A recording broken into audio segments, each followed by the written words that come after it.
네, 반갑습니다. 저는 이제 다른 시간에 결혼에 대해서 좀 얘기한 적이 있기 때문에 오늘은 베드로전서로 좀 가보겠습니다. 3장 1절인데요. 이런 말이 있어요. 아내들아, 이와 같이 자기 남편에게 순종하라. 이는 혹 말씀을 순종하지 않는 자라도 말로 말미암지 않고 그 아내의 행실로 말미암아 구원을 받게 하려 함이니. 그러니까 이제 이거는 안 믿는 남편을 염두에 두고 한 말이에요. 근데 안 믿는 남편이 믿게 되면 그러면 이걸 안 해도 된다는 건 아니죠. 그러므로 이 말은 다 우리에게도 적용이 됩니다. 그럼 뭐 하라는 거예요? 말로 하지 말고 행실로 하라는 거예요. 여러분 당장 한번 생각해 봐요. 행실로 최근에 남편을 감동시킨 게 뭐가 있을까요? 그죠? 그러니까 우리 정지민 자매님은 입이 딱 벌어져요. 있나라고 하는 것 같아요. 여기서 이제 물론 순종하라는 말도 나오죠. 자발적인 순종을 얘기를 해요. 몰간 여사가 쓴 완전한 여성의 이런 얘기가 나와요. 저도 굉장히 재밌게 읽었는데요. 본인은 본성상 바가지래요. 그리고 종일 바가지래요. 그래갖고 어느 날 남편이 이렇게 얘기하더래요. 나는 당신의 아들이 아니라 남편이요 그러더래요. 당신이 오늘 밤만 해도 쓰레기 버리란 말을 4번이나 한 거 아니냐고. 그래서 나는 안 버리는 거라고. 그래서 잔소리를 안 했더니 쓰레기가 버려져 있더래요. 그러면서 뭘 느꼈냐면 사실 요새는 아들도 그 말을 해요. 엄마, 나 다 큰 아들이야. 아들도 잔소리 듣기 싫다는 거죠. 그러면 뭘 느꼈냐면 남편도 자신이 남편이라는 걸 증명하기 위해서 나름 고군분투하며 살고 있다는 거예요. 그래서 놀랍게도 성경에서는요. 남편에게 순종하라는 말이 없어요. 찾아보세요. 남편들아 아내들에게 순종하라. 그 말은 뭐예요? 할 필요도 없지만 못해요. 아무리 우리가 잔소리해도 남편들은 우리한테 순종 못해요. 그러니까 여자들이요, 부인들이요, 에너지 빼지 말고 포기하시라. 이런 거죠. 근데 이제 다행히 믿는 남편에게도 한 구절이 있습니다. 베드로서에 여자들한테 한 6절을 얘기했어요. 근데 남편은 딱 한 구절이에요. 그래도 다행이죠. 그죠? 뭐라고 했냐면 남편들아 이와 같이 지식을 따라 너희 아내와 동거하고 그를 더 연약한 그릇이요 또 생명의 은혜를 함께 이어받을 자로 알아 귀히 여기라. 이는 너희 기도가 막히지 아니하게 하려 함이라. 사실 이거 갖고 1시간 강의할 수 있습니다. 근데 이제 여기서 짧은 시간에 일단은 지식을 따라 동거하라는 거예요. 간단히 말하면 남편들도 아내에 대해서 얼마나 알고 있어요. 그죠? 알고 있어요? 우리 아내들이 호소하는 거 너무나 모른다는 거예요. 우리가 뭘 느끼고 뭐 때문에 사실 잔소리 하는지를 너무나 못 알아준다는 거죠. 그죠? 그걸 얘기했고 명령이에요. 그 다음에 생명의 복음을 함께 이어나갈 자. 복음의 동료 상속인이라는 거예요. 동지라는 거예요. 동지 개념을 갖고 살고 있느냐라는 질문이죠. 세 번째는 귀히 여기라는 거예요. 그러니까 이제 영어로 하면 honor하고 respect 하라는 거예요. 정말 부인을 얼마나 honor, 귀하게 여기고 다른 사람에게도 귀하게 공포하고 있는지 거기에 대해서 남자들이요 반성하라. 그래서 경고가 따라붙어요. 기도 응답이 안 되느냐? 그거는 하나님이 아내에게 잘못하면 기도가 막히게 하겠다라고 여기서 경고하고 있어요. 그래서 막히지 않고 기도 응답이 쑥쑥 되려면 어떻게 해야 돼요? 내가 아내에게 이 3가지를 하고 있는지 돌아보라는 거예요. 속이 시원하죠, 네. 그죠?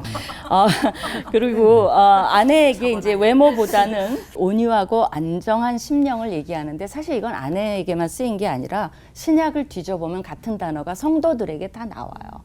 성도들이 해야 될 당연한 것 중에서 특별히 아내들에게는 온유하고 그죠? 사납지 않고 그 다음에 안정한 심령. 이거는 어디에 연결되냐면 이것도 순종에 연결이 돼 있어요. 그래서 성경은 우리가 남편들에게 순종하라고 여기저기서 얘기하고 있는 건 피할 수 없는 현실입니다. 그래서 좀 순종해줘요, 우리 아내들이요. 그 다음에 이제 베드로전서에서 특별히 의미 있는 것은 아내나 남편이 그렇게 해야 하는 이유는 이게 중요해요. 하나님을 경외하기 때문에 그렇게 하라고 얘기를 합니다. 그러니까 몇 구절 더 내려가면 그렇게 할 때 사람들이 우리 속에 있는 소망에 관한 이유를 묻는 자들에게 대답할 것을 준비하라고 얘기해요. 그러니까 우리가 남편과 아내를 어떻게 대하는 것을 보면 누구에게 영향이 제일 먼저 미치죠? 아이들이에요. 그 아이들이 나가서 뭐 하죠? 사회생활을 해요. 사회생활은 국가에 영향을 미쳐요. 그러니까 우리가 그렇게 할 때 이게 사람들도 보고 안다는 거예요. 그러면 그렇게 하는 걸 보고 사람들이 왜 이렇게 당신들의 결혼 생활은 달라요? 어떤 소망을 갖고 살고 있어요? 우리에게 도움을 주세요. 라고 우리 안에 있는 그 결혼 속에 있는 소망에 관한 이유를 묻는다는 거예요. 그렇다면 이 결혼 생활이 복음에까지 영향을 미친다는 것을 생각하라는 거예요. 그러니까 두 사람만 지지고 볶고 사는 게 아니에요. 이거는 정말 아내, 남편, 이제는 두 사람만의 관계가 아니라 이것이 자녀, 사회, 국가, 그 다음에 무엇보다도 하나님과 복음과 구원에까지 연결되는 신중한 문제라는 거, 그런 각도에서 우리 한번 생각해 보면 좋을 것 같습니다. 기도하겠습니다. 하나님 감사합니다. 주님을 경외함으로 결혼 생활을 행복하게 나가고자 하는 결심을 하게 하여 주시옵소서. 예수님 이름으로 기도합니다. 아멘. 우리 아내들은 연약한 그릇으로 귀하게 여기라 이 부분을 저는 우리 남편이 꼭 이 부분을 들어야 된다고 생각을 하거든요. 제가 특공무술 2단, 합기도 1단, 태권도 1단 이런 게 있다 보니까 팔씨름도 다 이기잖아요. 연약한 그릇? 약간 저를 이렇게 볼 것 같거든요. 그래서 그럼 우린 연약한 그릇인데 이 부분들을 남편들에게 좀 이렇게 알려주시면 좋겠습니다. 그리고 또 한 몸으로 살기가 그렇게 어렵다 이렇게 하시는데 그렇다면 결혼의 목적을 도대체 뭘로 가지고 가야 될까라는 또 생각이 들거든요. 그 플루타크라는 사람이 있어요. 그 사람이 이제 그리스도의 철학자, 정치가, 작가인데 왜 플루타크 영웅전 그거 유명하잖아요. 거기서 이런 말을 했어요. 남편은 아내보다 그 누구에게도 더 큰 존경을 표해서는 안 된다. 그럼 누가 가장 존중을 표해줘야 돼요? 아내거든요. 이게 되게 좋은 말을 한 것 같아요.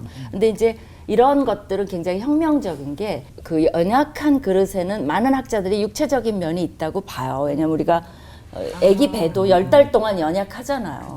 그때 뭐를 못했잖아요. 아무리 합기도 했어도 참아야지. 그러니까 남편의 사회적 자격과 권한 부여가 주어졌을 때 일어나는 일들이 뭐예요? 어떻게 보면 학대고 여러 가지 이제 현상들이 일어나는데 그런 상황에서 연약한 그릇으로 종기 여겨라, 파트너로 여겨라, 그건 뭐예요? 폭탄이에요. 혁명을 일으키라는 거예요. 어떻게 보면. 그리고 사회적 관념을 뛰어넘으라는 거. 그 결혼관을 그때 제시한 거라고 새로운 파라다임의 제시예요.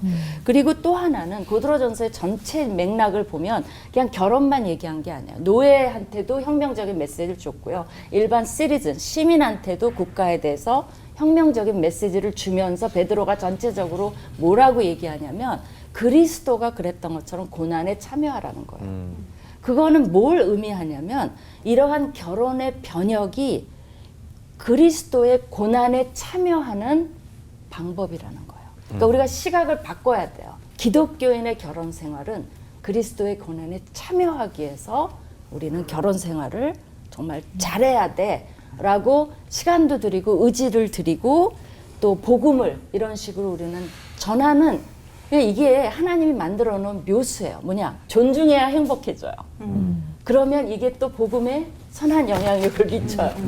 그러면 더 존중해야 돼요. 그럼 더 큰 영향을 미쳐요. 제가 이제 하나만 말씀드리면 제가 이제 다리미를 막 다녀줘요. 그 맨날 그래갖고 이제 하나씩 이렇게 다려주는데 어쩌다 밀리면 7개가 밀려 있어요. 진짜 그러면 힘들어요. 근데 이렇게 들어왔을 때 내가 저도 바쁘잖아. 그리고 힘들잖아. 근데 이렇게 나는 모르지만 표정이 그래요. 내가 다리미를 다리고 있으면 굉장히 기분 좋은 표정이에요. 그러니까 나는 더 시위를 해요. 더 들어오는 시간에 막 그리고 밤늦게 막 피곤할 때 막 대리미를 데려요. 너 필요한 거 없냐 그러고 데려놓은 거를 갖다가 걸어주기도 하고 그래서 그런 작은 행실들이 큰 효과를 내지 그 않나 시간에 이렇게 저희 생각을 집사람도 합니다. 그 시간에 다니더라고요. 일부러? 일부러 네. 네, 맞아, 시간 그죠? 맞춰서 네.